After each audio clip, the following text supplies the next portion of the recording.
When it comes to big budget films, you don't get much bigger than director J.J. Abrams. And you don't get much bigger than Star Trek.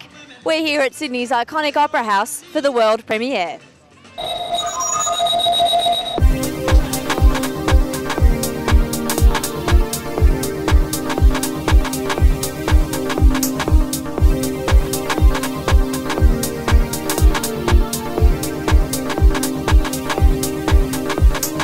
Carl, were you a Trekkie before this film came along? You know what? Long term, I have to admit it. I was watching Star Trek when I was a boy, so for me it's really surreal to be a part of this reboot.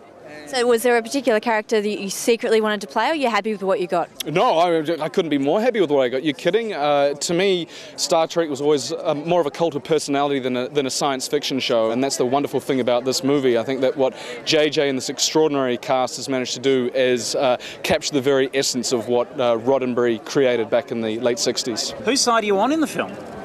Eric Bana. I mean, he's one of ours. Oh, that's right. Well, I mean, never cross a man with a tattooed face. That's my motto.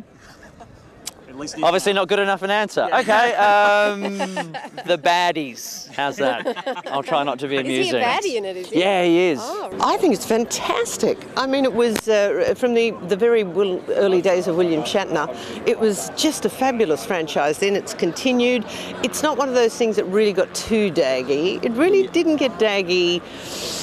Maybe a little. Certainly an enthusiastic fan group to be putting it out there too. Have you felt sort of additional pressure because of the Trekkies out there?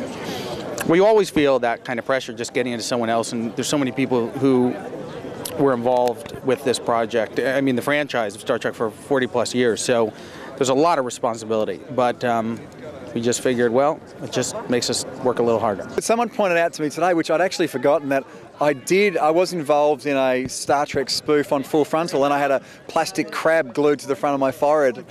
And knowing our budget at the time, it probably actually was a plastic crab that was glued to my forehead.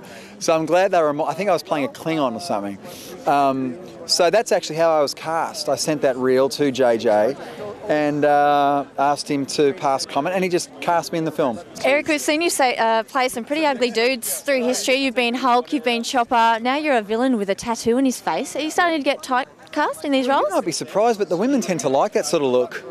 You know, I think they like that sort of baddie, you know, slightly disfigured, tattooed look, I find, anyway. What's it like playing an adolescent Vulcan? Is it... Adolescent? Well, you're Chelsea. the young Spock. Yeah, but not adolescent. Oh, not adolescent. All right, he's young. Dashing. Dashing. Okay, what was it like?